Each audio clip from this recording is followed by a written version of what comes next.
bunch of runners over at the bakery. I will say, the fact that I don't go to that bakery every morning while I'm here in town shows how much willpower I have. It is arguably probably the best bakery in Montana. Good morning, Quick.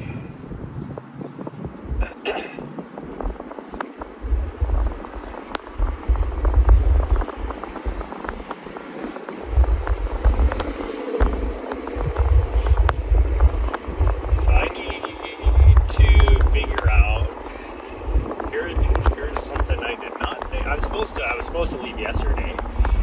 Jeff play 6 in the Turk K race. Might be a new experience for him. Nice.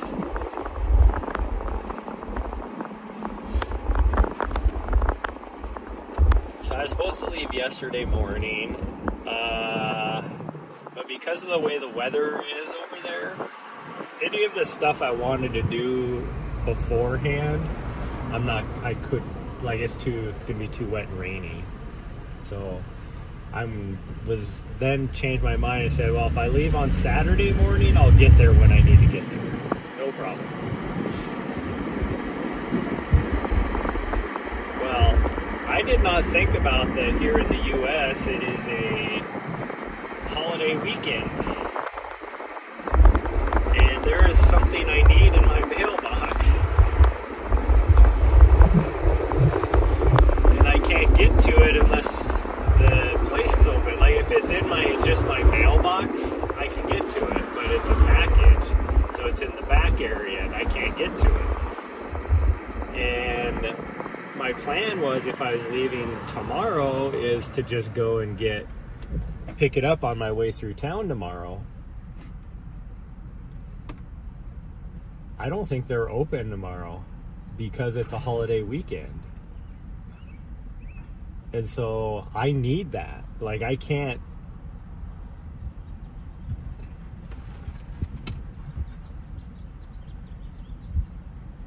really, my only other option would be to pick it up in a week and a half. I'd have to drive all the way back up here before I go to Colorado, which is not, I don't want to do.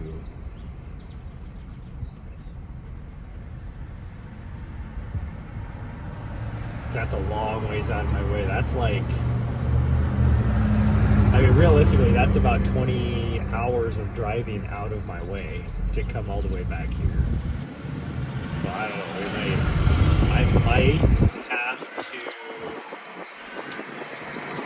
tell my friends that I will not be able to show up until it would be Wednesday night, which I don't think we have anything planned, but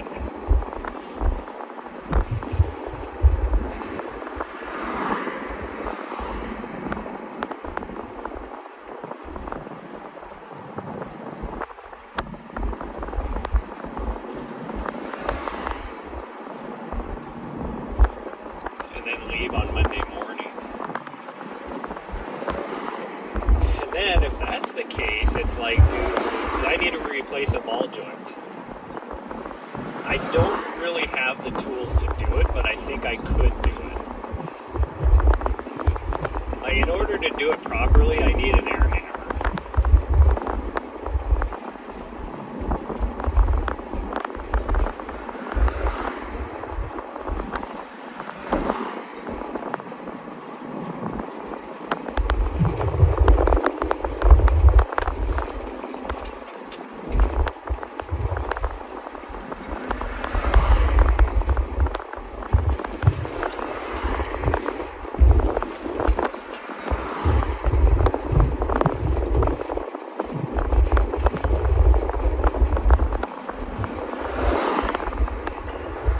The ball joint in my possession, but it's if I'm gonna do it on Monday, which I think at this point I know for a fact my mailbox is not gonna be open.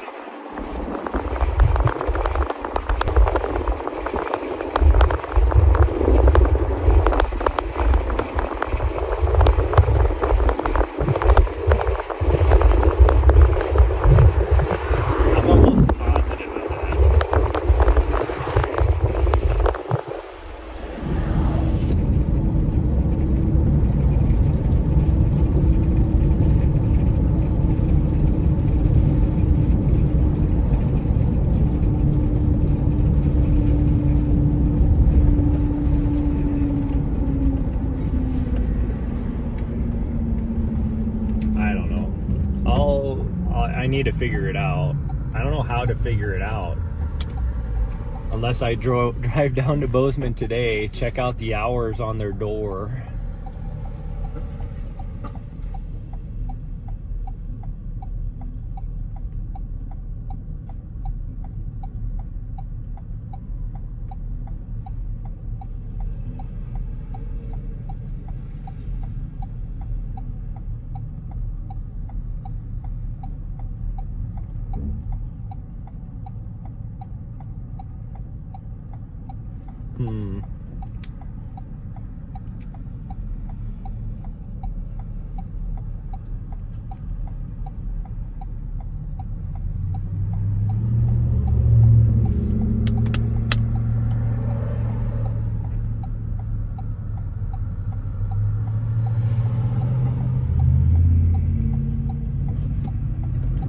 Just drive down for that, yeah.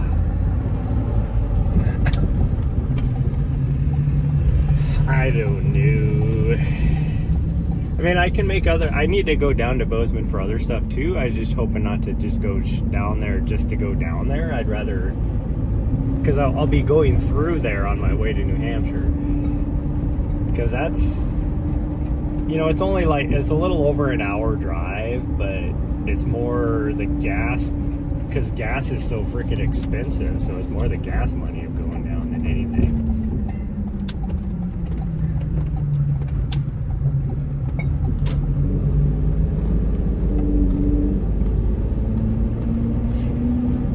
I know if I was to go there, like I could go down, I can get my mail out of my mailbox, and when I do that, they'll have a sign on the door saying if they're going to be open tomorrow. I guarantee it.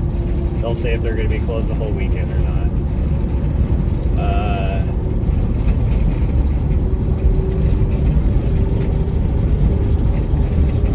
Want me to shut that window? Or are you good? It's kind of hot. I don't want to shut the window.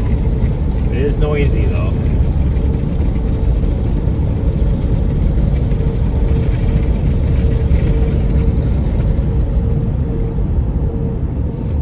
Like, I could easily drive across the U.S. with the condition that my ball joint's in. It's not, like, completely destroyed yet, but I noticed that it was not good when I did all the front end work this last week.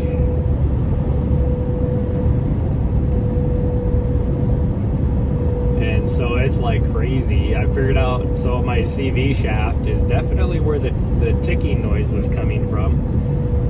I've never heard a CV shaft sound like that. And I think it was because my CV shaft wasn't completely destroyed yet, but it was definitely going. And so I think it was just the precursor of that, but I could hear it. And now I replaced the CV shaft while I was in there, and it's no ticking, no nothing. And then my struts were completely destroyed. Like, I've never seen struts that blown out before, so it was a good thing I was changing them. My right is so much better. But that's when I discovered my ball joint was all destroyed too. My ball joint on the other side is completely fine. It's like good condition,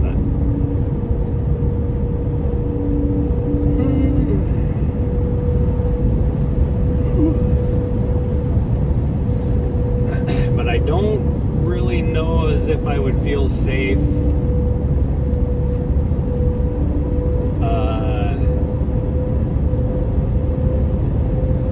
driving on the roads I need to drive in Colorado.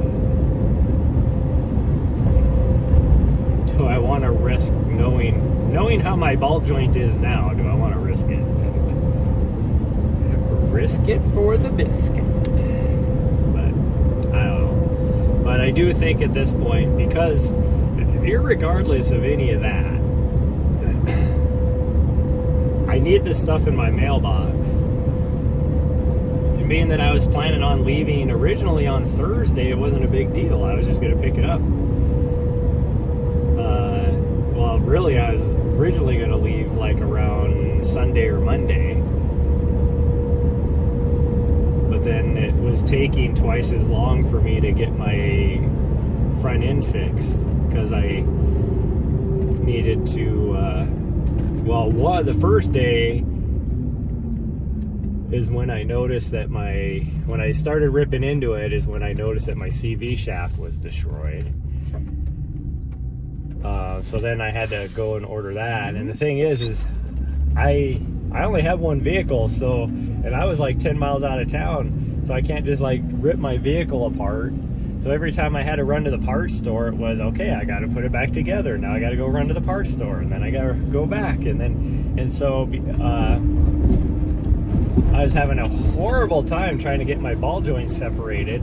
Usually you could just smack it with a hammer and it'll pop loose, and it would not pop loose. So I had to go and try and find a special tool. I bought the tool only to find out that it doesn't work on my axle. So then I had to go back to the parts store, and then I was like, well, I'll just use a pickle fork. You can always use a pickle fork. Then got back, got everything tore apart just to find out that the pickle fork wasn't big enough because I have the special axles. I was like, are you freaking kidding me? So then I had to try and find the one that was big enough. And so then, like, I wasted like probably 8 hours of just taking apart and then putting back together and running to the parts store in like a 2-day time period.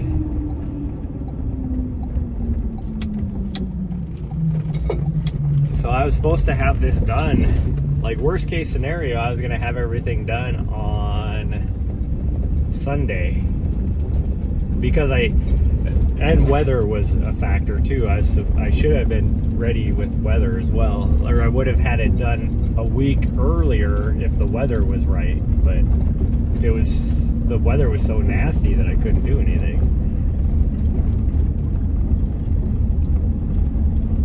Why are we having transmission? The whole reason why I came over to this side, this trailhead, is because over on the other side, we've been having frickin' issues with network connectivity, where I've never had issues with network connectivity. So I was like, well, we'll go on this side because there's 7 freaking cell towers I can connect to over here, and there is 0 anything blocking me. Or at least on the other side, you have like ridges and hilltops and stuff that kind of blocks the cell signal. Over here, I got none of that, and I'm having network connectivity issues.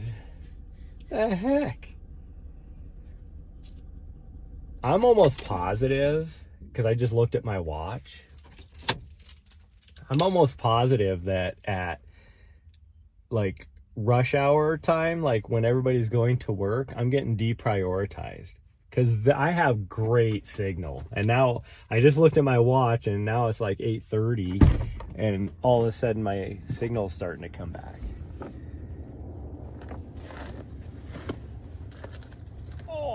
My ass cheeks are sticking to my vinyl seats. It's already warm out here. Already warm.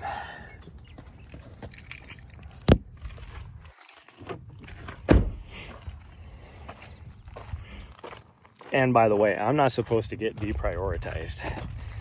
My contract, like Verizon already had to pay a settlement because they were deprioritizing some of us that had the old contracts. Like their new contracts, they say they can do that. The old contracts, they didn't say that. Go ahead.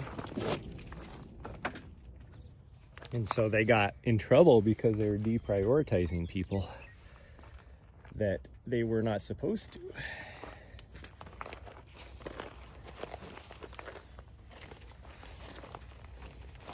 And I will bet you it is happening again. Because there's probably, realistically, there's probably only like in the whole US 1,000 people that still are on old contracts. Because I buy my phone every time. Because if you, when you're like, if you go to trade in your phone or whatever, and you get like the cheaper phone, like whatever, you know, type of stuff, you're doing a recontract. And so then you're on whatever the newest terms and conditions are. I have stayed on my old one because I have the best. They don't offer the plans that I have anymore with unlimited data. Yeah, they still offer unlimited data. But if you look at the fine print, after like 100 gigs, 150 gigs, then they can slow down your data speed. You're still getting unlimited data, but you're getting limited as far as your speeds and stuff. Nahri, don't be wandering over there. Get over here. I don't know why she's going over there. Thanks, sweet girl. Yeah, you got no reason to go over there. Come on, watch. Gosh dang. I have to hit the go button on my watch like 20 times in order for it to go.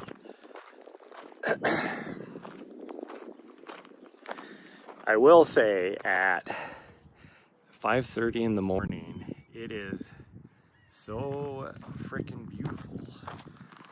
More explodes. Probably some poop. No, she was just exploring. Speaking of poop, I guess she decided it was time, even though she's already done it this morning. We're gonna definitely, oops, I had to tighten up my vest. I forgot to wash my vest this morning because we did laundry because I needed to wash all the bedding in my van, and then as well as all of my other stuff. So we did laundry this morning, which is why 5:30 in the morning it is. It was stupid nice out here. Now it's hot. Even though it's not supposed to get, the sun just bakes you. People don't really realize that.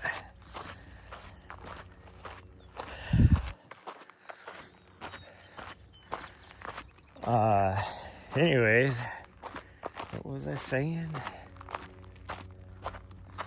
Oh, I didn't wash my... Go play in the swimming pond down at the what do you call it? Dog park. Why was that so hard?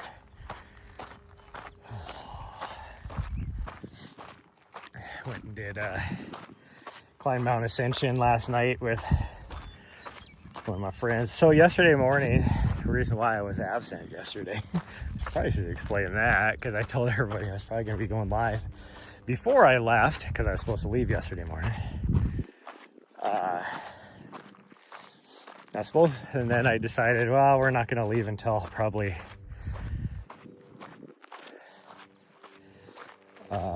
like I was going to leave today. So I was going to do laundry yesterday and then pack throughout the day yesterday.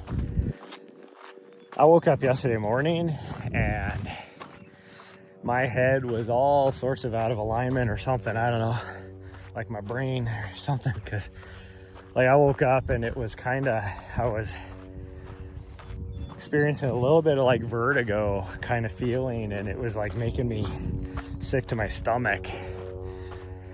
And so I did not, even though I was awake, I did not get out of bed until probably close to like 9:30, 10 o'clock. Because every time I like stood up, I was just like half dizzy and sick to my stomach. So we really didn't do a lot yesterday. So then last night, when my friends asked if we wanted to go do Mount Ascension, so I was like, yeah, we can go do that. And so I say that because I can feel my heel a little bit today, so we're just gonna take it easy. This might be mostly walking today versus the running I've been doing a lot lately.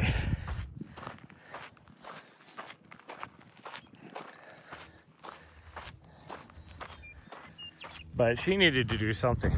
I was actually thinking about just possibly waiting until tonight to do something, but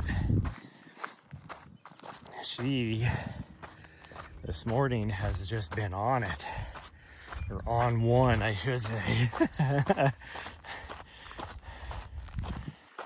She was not her sassy pants are on today. Got done doing laundry and then we were driving back and I was like, oh, I should see if this place is open. I should see if this place is open to run some errands that we needed to run today. And so we were knocking out errands and then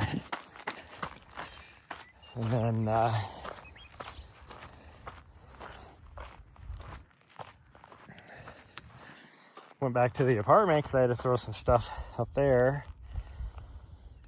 And as soon as we got upstairs, she's just like, get your running shoes on, let's go. I'm like, can you give a guy like 20 minutes here? Come on. And the whole time, she's just super sassy, like, would not let up. So I was like, just give me a little bit. We're gonna go, jeez. Good morning, Raccoon.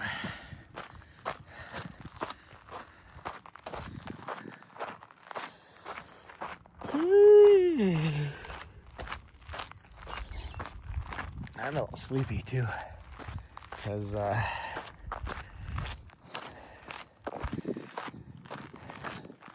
slept pretty good last night.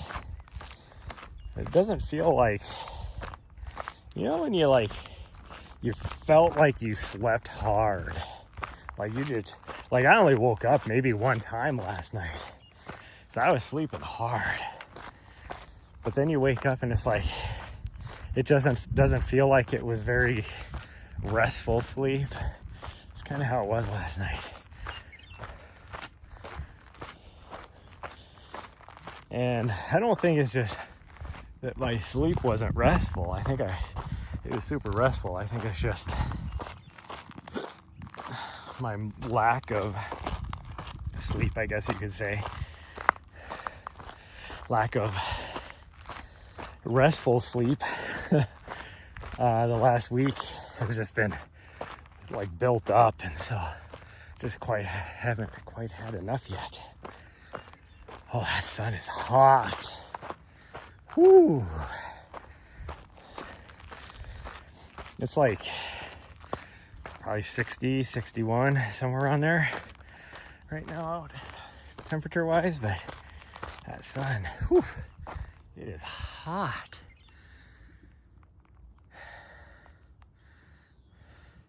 Technically you have the day off, but it still ran this morning. You know what we call that? That is called active recovery.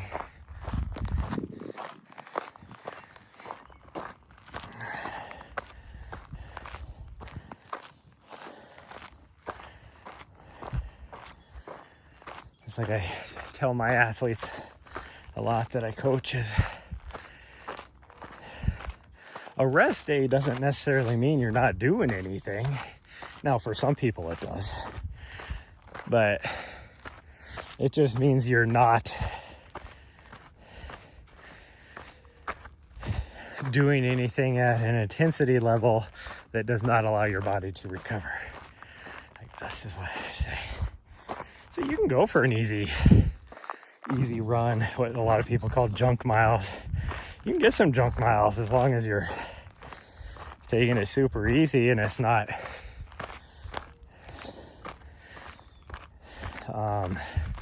increasing your,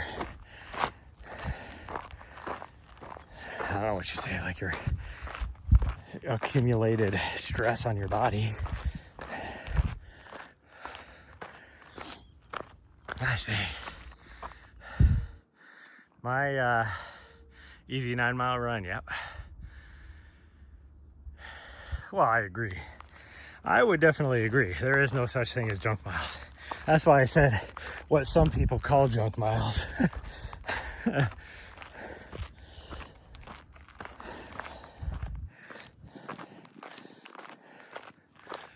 time on feet is time on feet, and they serve a purpose.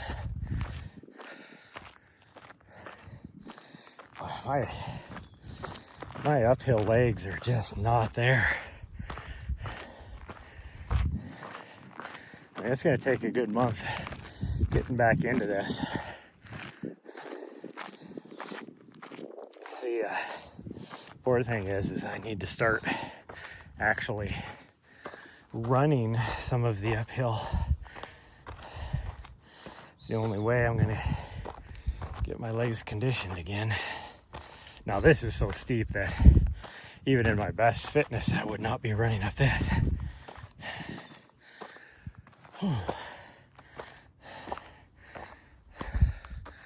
It's like not the last one, a couple videos ago, 3 or 4 from Lauren Gregory's YouTube channel. She was doing some uphills. Well, even Allie, they were doing, like, her and her sister up in Alaska were doing like a 20 to 30 minute threshold run uphill. And she said that, I want to say she said it was like a 24% grade. And I'm like, I cannot imagine actually running up a 24% grade. Because this I don't even think is 24%. I guess it's 23%, so so I guess it's right at that. But like I said, even in my best shape, I've never ran up anything like this. Like, I could do it for 100 feet maybe. I ain't doing it for, well, shoot, this section's probably half a mile maybe to the top.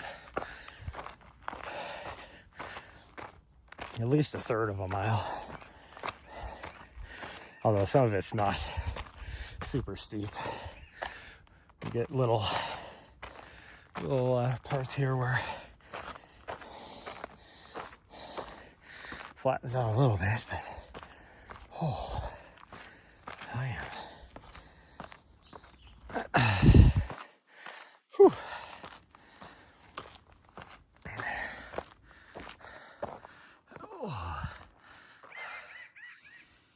Tough mudders. I've done a tough mudder.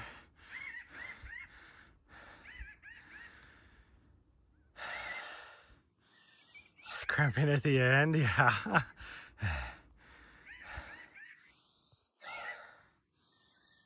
I did one tough mudder. Oh geez, it's been a while now. And I did it I was married at that time, and I did it with my ex-wife's little sister who has special needs and stuff. And so it was just kind of just having fun with her, and it was a lot of fun. I enjoyed it.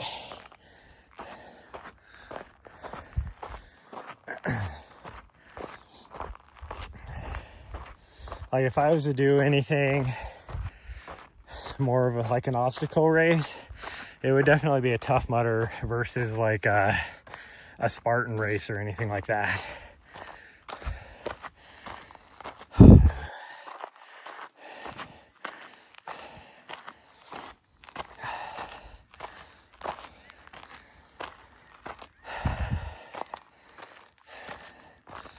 Whew.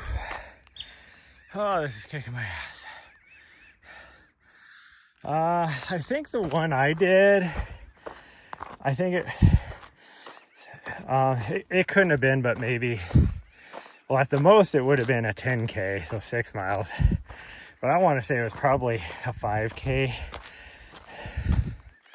Probably because being that I was with my ex-wife's little sister, because she would not be able to do that far.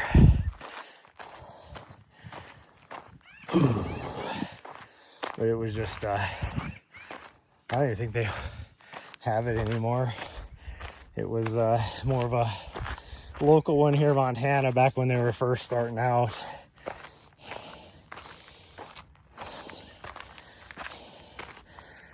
And it wasn't a, like, by brand, it wasn't a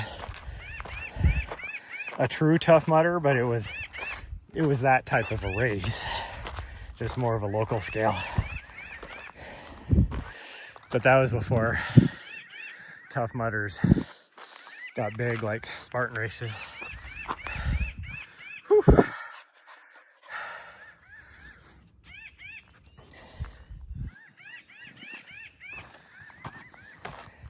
I think these birds are laughing at me.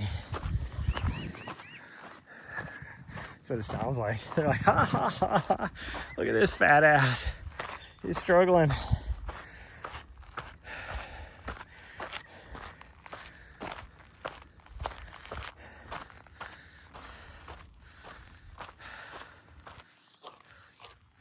New thing in your area? Yeah.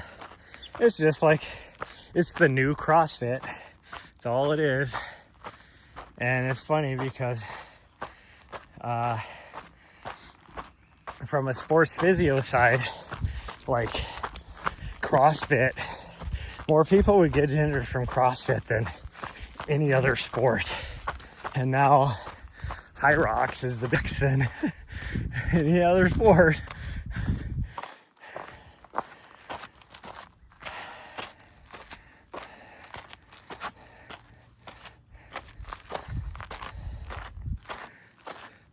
That's all it is the new CrossFit Games.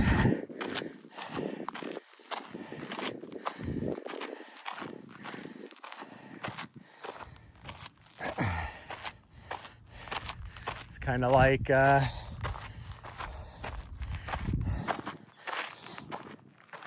pickleball. Pickleball is the new badminton. Like 15-20 years ago, badminton was the big thing, and now it's pickleball.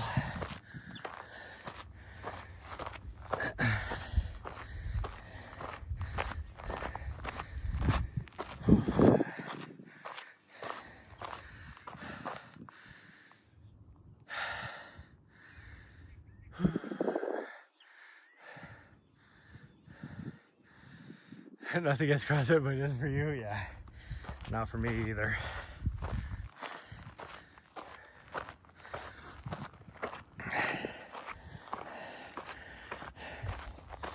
What's High Rocks? High Rocks it's a new competition where you do all these different types of more full body type exercises, like a circuit, like a racing competition with a circuit. Kind of like CrossFit was, like the big CrossFit like World Games and stuff.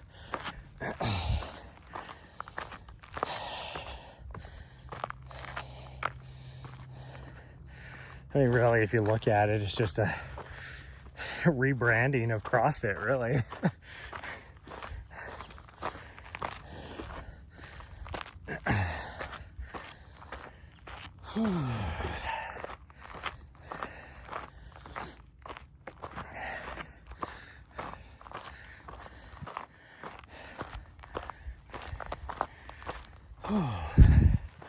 Guess we're going this way, everybody. Which does not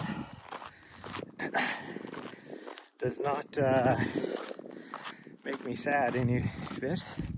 This is what way I wanted to go anyway. I think that's going to be very good for me.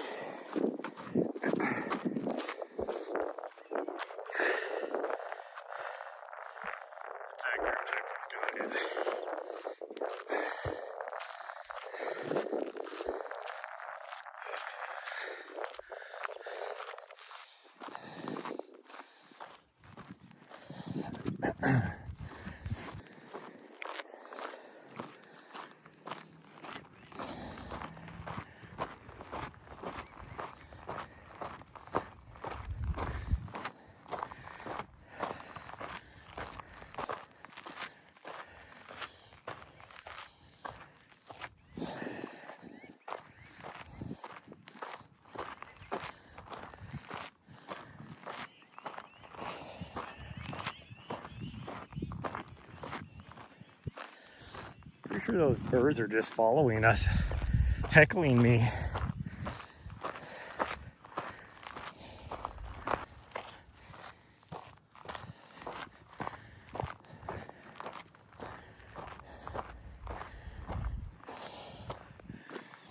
Oh, Nahri just found the grouse she was looking for.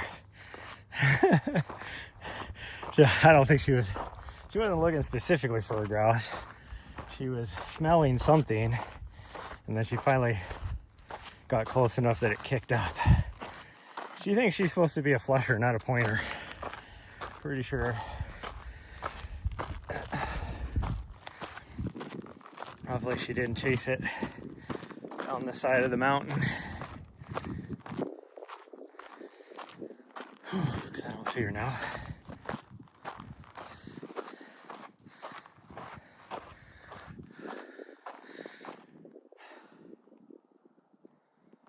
I don't hear her either. Chances are she's already she just circled around below us where I can't see her, and then came up the side of the mountain above us. But there's that 10% chance where she went and chased that mountain grouse down the mountain. See, there she is. Told you, 90% chance she's ahead of us.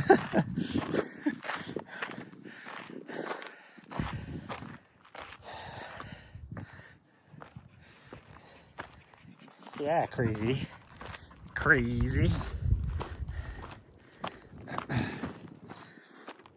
Now, network connectivity issues again. I don't know how. I'm staring at 3 different cell towers. What is my signal? Yeah, I have 4 bars of 5G UW. Like, my signal strength can't get any better. Why did I have a glitch in the matrix? Oh yeah, see, now we're running. Actually, we're not even running that fast. And we're not even running a megabyte per second. What the heck? Makes 0 sense.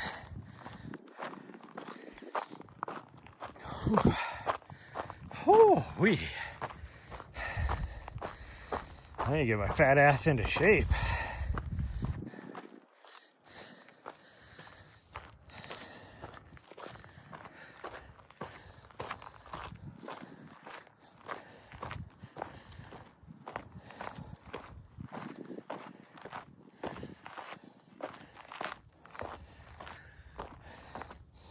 Man, I am just sweating. Because that sun is hot. So I don't want to stop moving. Like, when I'm moving, I'm creating my own little breeze. It may only be like a couple mile-an-hour breeze. But it's nice and cool because the air temp is nice and cool. When I stop, get that breeze, I just get the sun baking on me. That sun is hot. It is easily a 10-degree temperature change from being in the shade to being in the sun. Might even be more than 10 degrees, really. Almost at the top. There's a little top right there. Oh, geez, I'm tripping over rocks. You guys are going to probably see me fall on my face. Thought you were losing weight last time I talked about it. I've been struggling here as of late. It's like I lost like 3 or 4 pounds, and then my body compensated and was like, we can't have that happening, and I put all that back on. Now, I do know, I think I have lost a little bit of fat, or maybe I haven't lost any fat. I've put on muscle for sure though, and since muscle weighs more than fat, that's why I assume I've probably lost a little bit of fat, but you never know.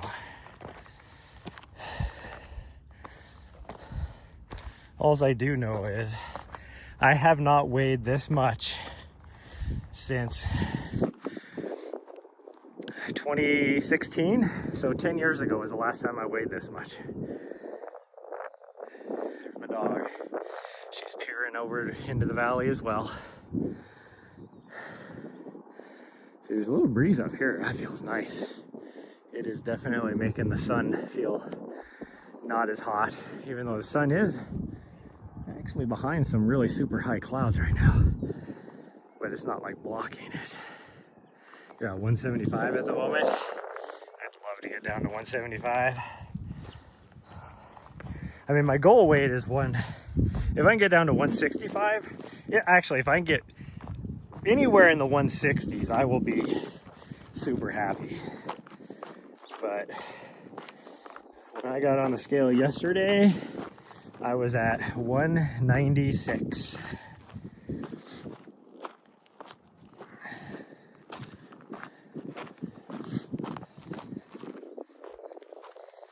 Now, the last time I was down in the 160s, and I was actually right around 163, was towards the end of my trip over in Europe, because I was not eating as much. I was eating healthier food, and also I was doing like 12 miles a day roughly, so I was doing like 100-mile weeks almost.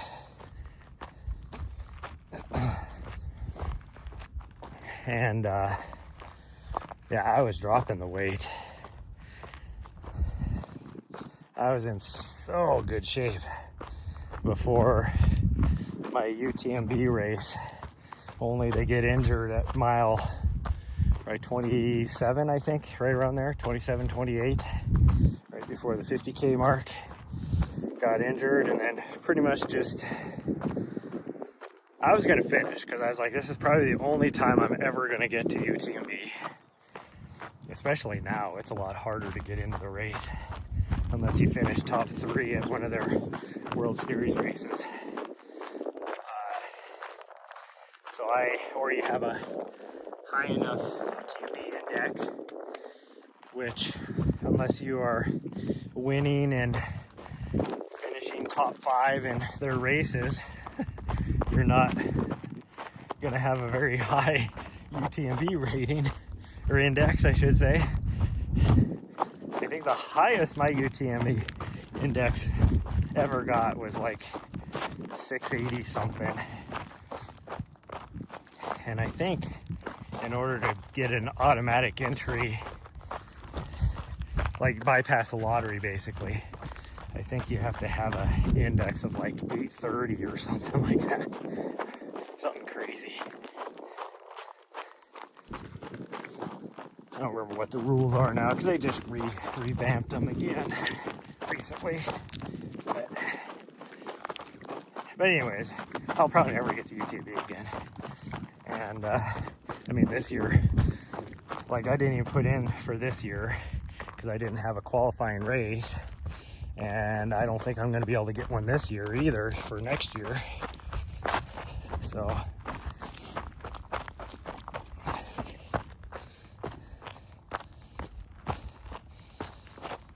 and then I don't necessarily know as if I really want to race it again. I would like to go back and try and beat my time, but which wouldn't be difficult. But also it's like I'm never going to be in that kind of shape again, because now we're talking 4 years later and I'm just older. Doesn't matter how much weight I lose, I'm just not, my physical capabilities are just not going to be the same.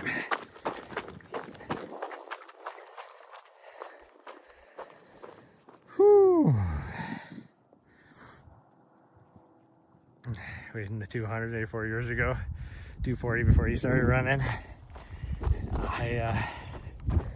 When I first started like truly running again was right around 2016, and before I started running, the most I ever weighed was like 207, And I think at that time I was like 203. But it was right in that same year that I weighed 207. But when I had lost a little bit of weight, and I didn't start running until after I'd lost a little bit of weight. And I think I was doing a lot of lifting more. I was still putting in some miles because I was still like training, but I had such a good aerobic base now that I was just doing mostly higher intensity type of running. So I had way more time to do strength stuff in the gym. And I mean, I got down to about 157 was the lowest I got. And I was like so lean and cut at that time. I think I'd like right around 160, between 163 and 168, somewhere around there, I'd be happy. 240, it was a lot, yeah. It was time for the 5K part. I think my time in the high 36 or 210. Pass out on the canal. Oh, high 30s actually. Yeah,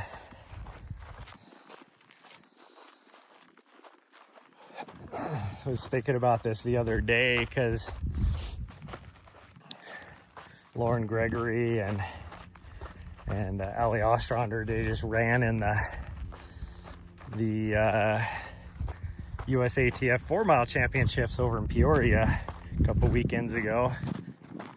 Maybe it was last weekend, I don't remember. I think it was 2 weekends ago. But I forgot the battery. Gosh dang it. Hopefully I have enough for the whole stream. I think we will.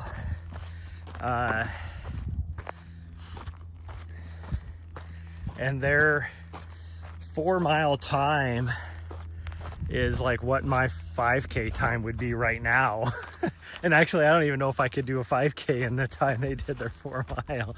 And I was like, gosh dang, why did I let my speed go?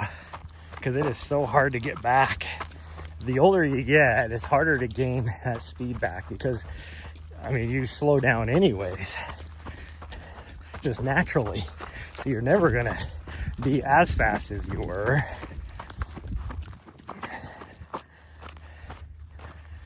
Now, that doesn't mean that people that are older in years can't get faster. Like, they can. But for me, my peak, I've already hit my peak. But if you're just like starting out later in your years, then you know, your peak is going to be later in your years. Because when I say, like, really when you talk about running and your peaking and capabilities and stuff, it's more your running years, not years in life. In a lot of ways. So yeah, I ran my fastest 5K when I was probably 39. But that's because I didn't do a lot of running before then.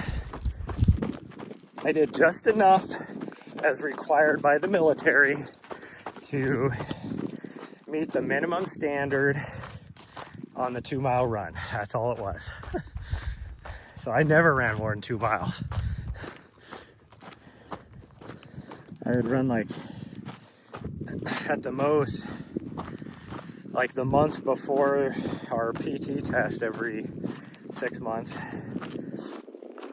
I would like 3 times a week go out and run like a mile or something so that on the PT test, then I would go and be able to, you know, finish the 2 mile in the minimum standard, which wasn't that fast really, but it is. Like, now that I think about it, I'm like, even right now, my aerobic fitness is really good. Would I be able to meet the minimum standard that I had to meet back then for a 2-mile run? I don't know. Because you had to run, essentially, I had to run, now they've changed the standards for today in the military, but back then, I've never noticed that fence, old barbed wire fence right here before. But back then it was, I had to run a 7,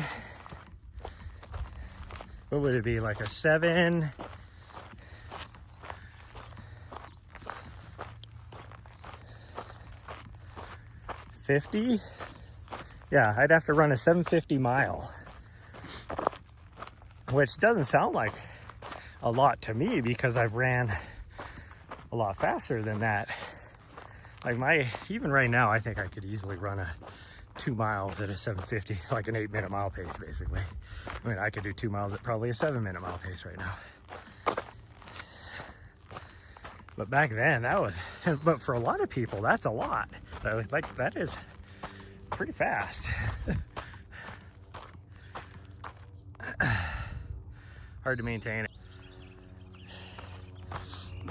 Well, for us now, they got away from the 3-event fitness test to like I think it's like a 5 or a 6 event. And so you have to do a certain amount of dead weight. You have to do, like, you have to be able to toss this ball for 20 meters or something like that, this heavy, like, medicine ball. And then you gotta do like a sled. You have to pull a sled at a certain amount of time for 50 meters within a certain amount of time. And the same thing with like a shuttle, basically like I don't know what you call it, like a shuttle race where I feel like I'm in school again. You have to like go down and back.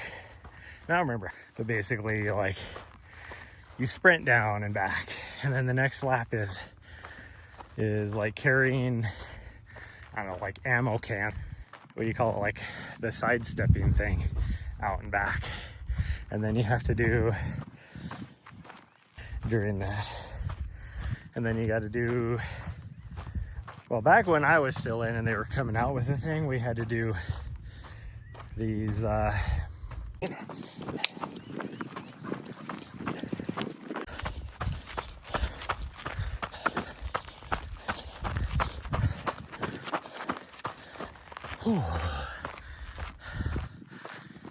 just trying to get through that section as fast as we could.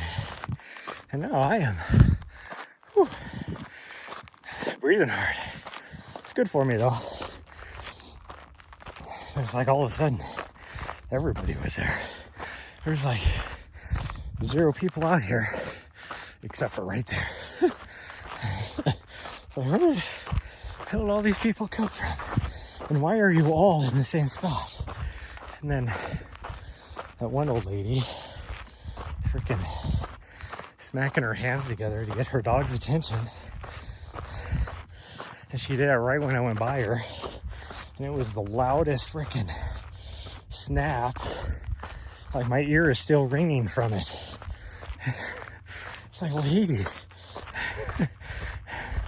that is not good for my PTSD as an Army veteran. Like, what are you doing?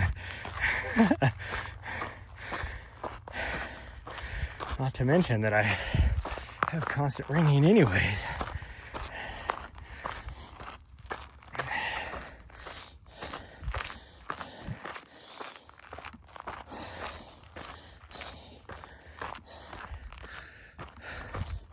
Like, it was every part of me to, like, when she did that, my first instinct was to punch her, like punch her in the side of the head. It's like, but that's my inside voice there, you know, that wanted to do that. It was like, just keep running.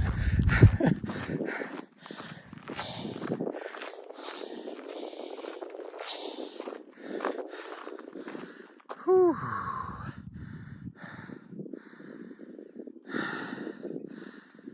How far I usually go. Let me know ahead of time. Yeah. Well, and that's, you know, one thing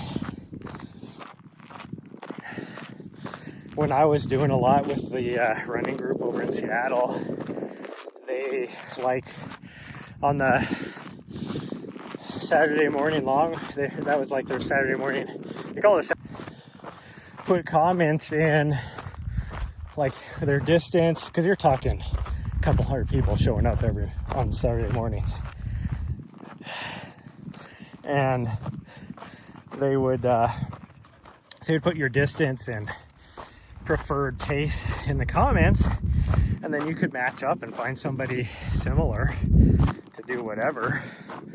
And I would always wait and make sure, because I could care less what I might have a distance, you know, that I was trying to get in, but I could care less on the pace on my Saturday morning runs. I could care less on what my pace was.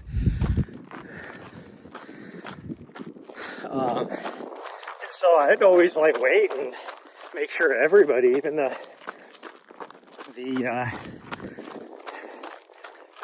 slower paces we never called anybody slow. It was just slower pace. The person himself is not slow, because you're not. If you're out there running, you're running.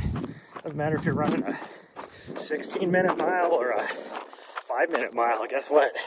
You both just ran a mile. And most, you know, for my Saturday mornings, it was just mileage, time on feet. That's all that mattered to me. And so somebody didn't have a running buddy at, 13-minute mile pace, I'd be like, I'll go with you.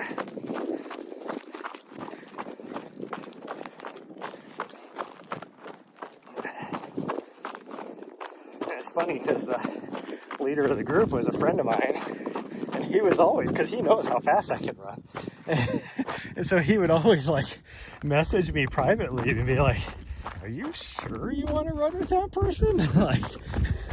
like yeah, why not? Like, okay. And then occasionally he'd be like, hey, so-and-so's running needs to get 20 miles at a 6:45 pace or whatever. Do you mind running with them? I'd be like, yeah, I can do that instead. That's fine.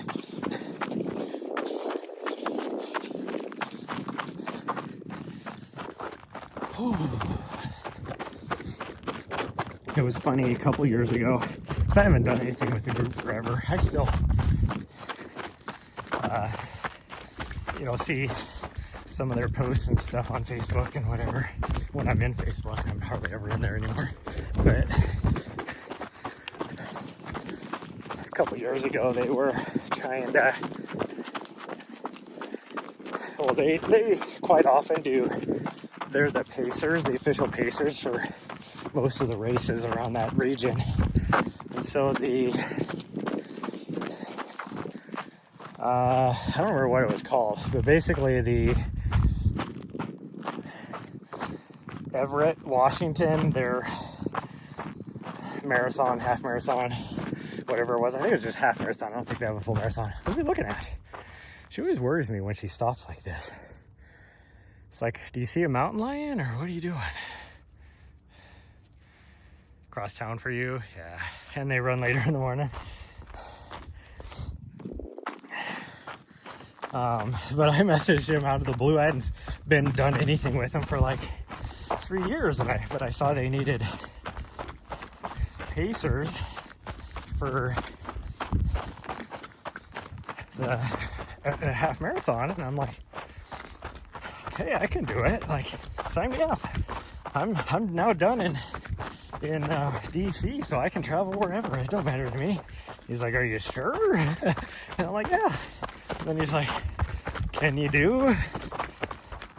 Because it was for the full marathon, because I picked up at the half point of the race. And, but it was so it would have been for the 3:18 pace group, I want to say, that I was doing. And he was like, can you run? Because I think that's what, a 7... what is that? A 7:45 pace, somewhere around there or something? I don't know. But he was like, can you do that? And I'm like, should be able to. He's like, okay. And so I got to run with the guy, because we always do it in teams. And so I got to run with somebody I hadn't met yet, which was super cool. But I did the running group over there, they're really good about having runs scattered throughout the city, like location wise, different days. Because I mean, they have like 10,000, actually probably more than that now. It's well over 10,000 members in the running group. And so there's always usually different times and different places. So you can always hit at least one at some point. And even for like Saturday morning, they have 2 different time groups. You have your earlier morning on the Saturdays, which I think is like 6 is when they go for a run, and then they have like a 10 o'clock group for the later risers. And then I know like Friday morning is more of a central location, and they have like a group that starts off at like 4:35 in the morning, and then another group, and they call it the Friday Lake Union run. So it's a 10K run. And they have a group that shows up at 7. And like, if you feel like it, oh, she wants to go this way. Okay. I'm okay with that. We'll do the rest of the lower loop here. And so I would quite often show up with the first group. There was a few of us that would do this. So I'd show up at the very first group, knock out a loop, and then do another loop with the later group. Just to make sure we got, 20K in.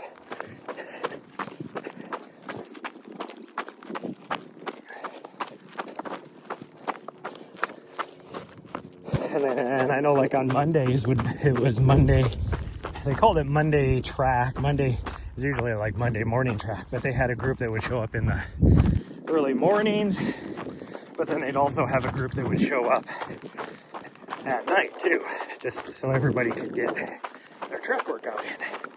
And they had an agreement with one of the local high schools there to be able to use their track.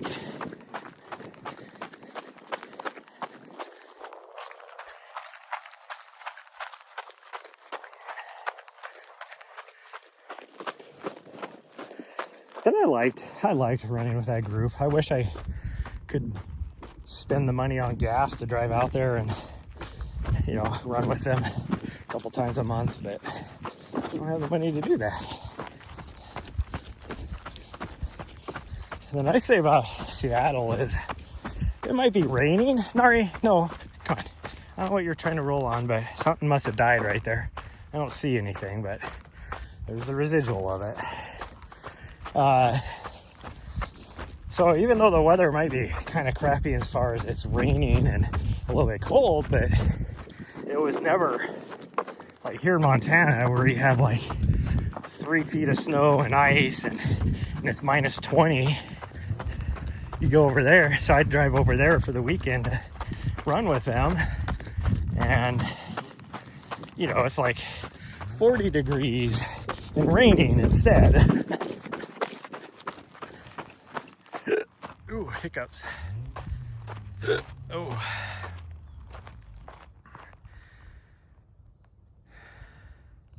Lazy driving wise. To run.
well, back when I was driving back there to Seattle every weekend, like one weekend out of the month it was required because I had to train with my teammates.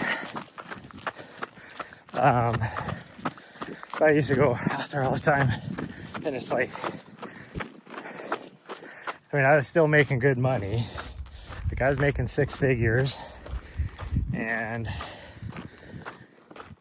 I was driving a super nice car, so much easier travel anyways. And because I was making so much money, I was staying at the freaking Hyatt, like the super nice Hyatt in downtown Seattle every time I went there as well.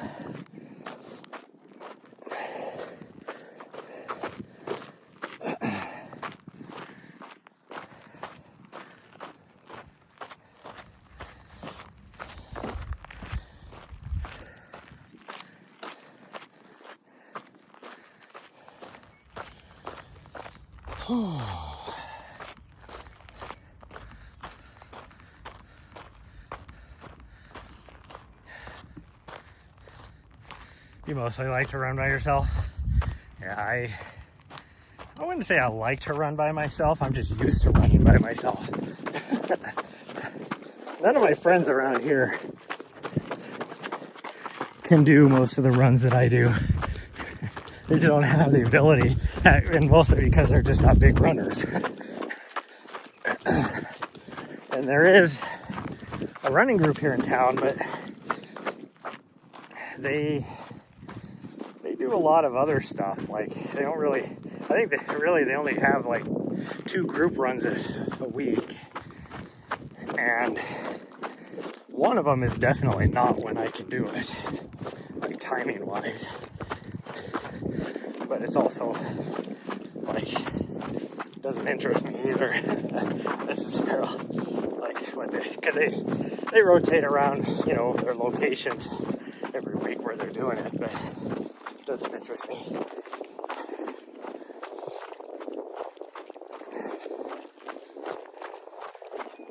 That's why I like streaming while I'm out here running, because it feels like I'm running with people in a way.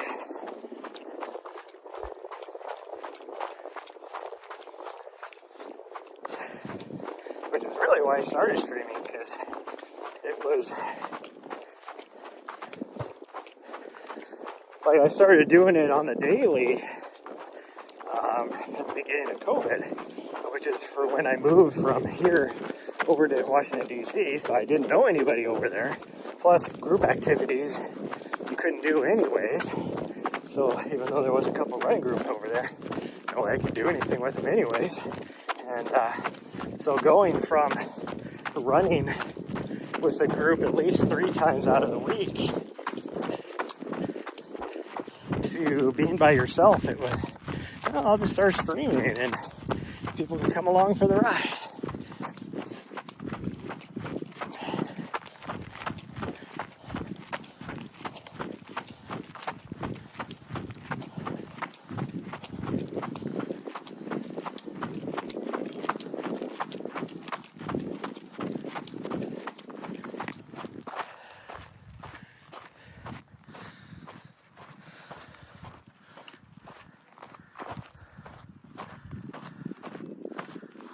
I wouldn't be much of a conversationalist.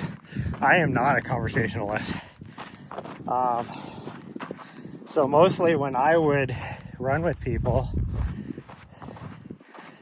it was mostly them conversing with me versus the other way. The only time I would ever say something is if they asked me a direct question, you know, then I might, you know, I would answer them. But other than that, no, I would just run with them.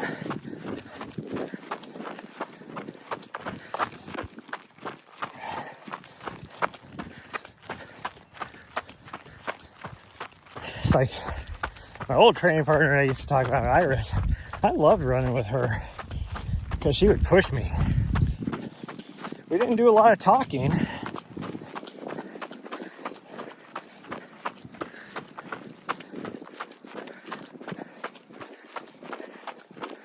She was definitely pushing me to get better.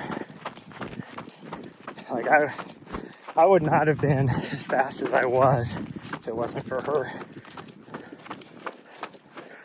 That's what I always tell people. If you want to get faster at running, run with people that are faster than you.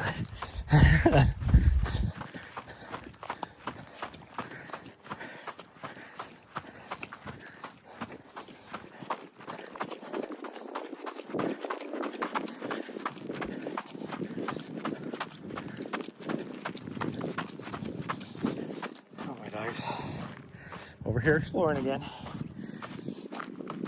Oh, sure. Little turd. You're right. Start walking because she was over here exploring. As soon as I start walking, then she's like, okay, time to go again. Man, it's hard to get going again once you start walking.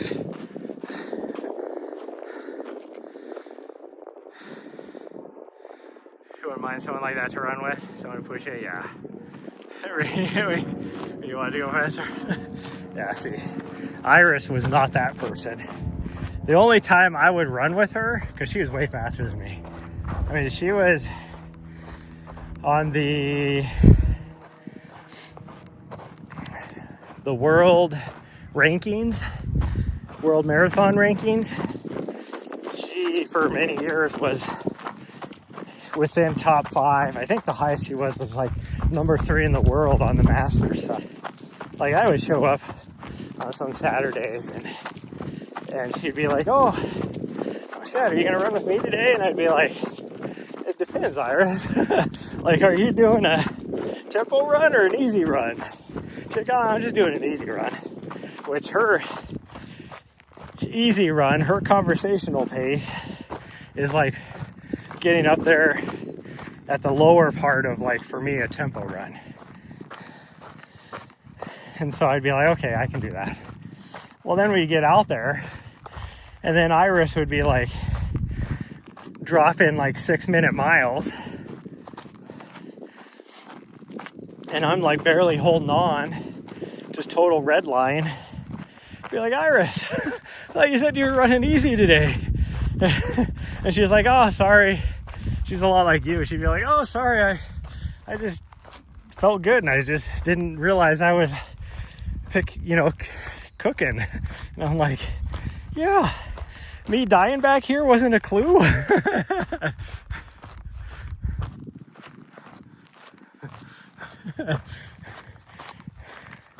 Never forget when she messaged me one day and she was like, hey, you want to train for the Houston half together?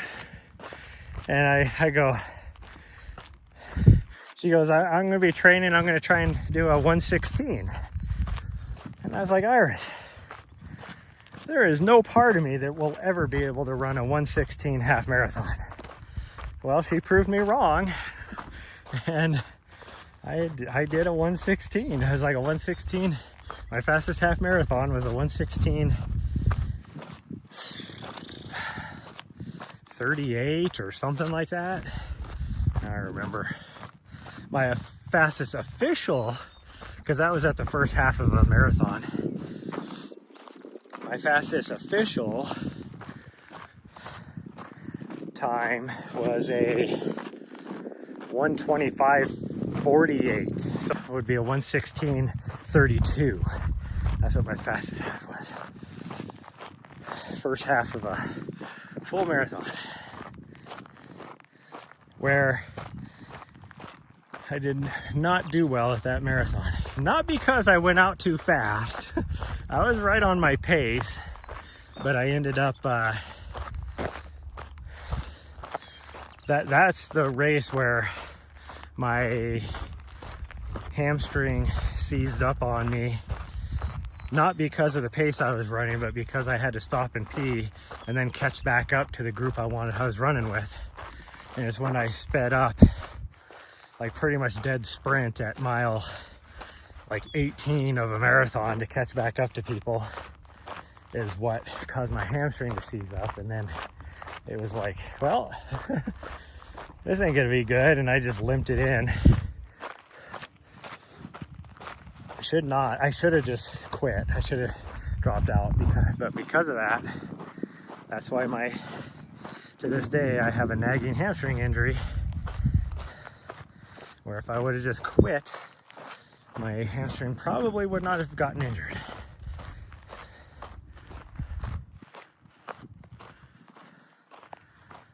Trying to shape then? Yeah, she would be. She definitely would be. She's over in South Africa right now still. She was running the Cape Town or whatever it is. Come on, get going. Thanks, sweet girl. Nope. Okay, come on, go. Okay, come on. Everybody thinks she's just a puppy, but no, she's probably older than your dog. All right, what are you doing?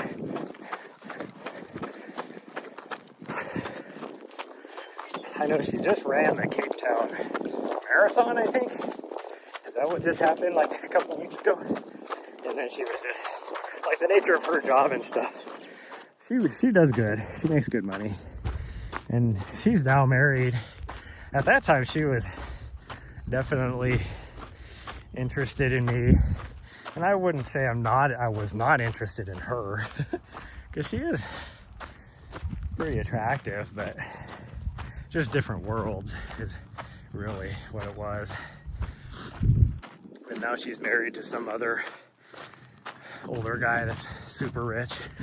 So she's better off with him than me anyways. He and I was over in Indianapolis, yeah.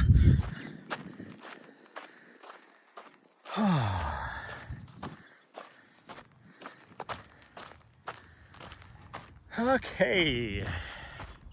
Well, we have got to do some errands, and then I got to figure out what I'm going to do with my mail. Am I leaving tomorrow, or am I leaving on Monday? If I'm leaving on Monday, I got to let my friends know now. One of them is probably taking off today to drive over there. The other one will probably be leaving tomorrow to drive over there.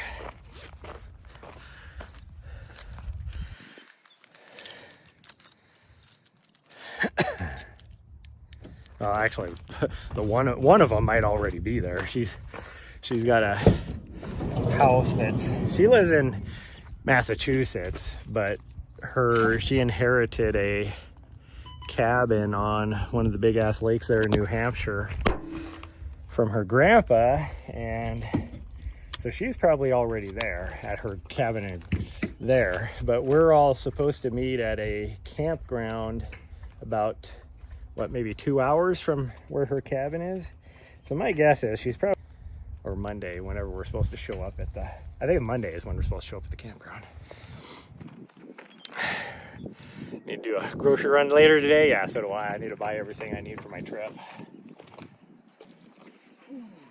because most of it is not perishable, so it'd be fine. But, okay, bye everyone. Love you all. I'll see you guys maybe tomorrow morning. Like, if I'm not going anywhere, I'll see you guys tomorrow morning.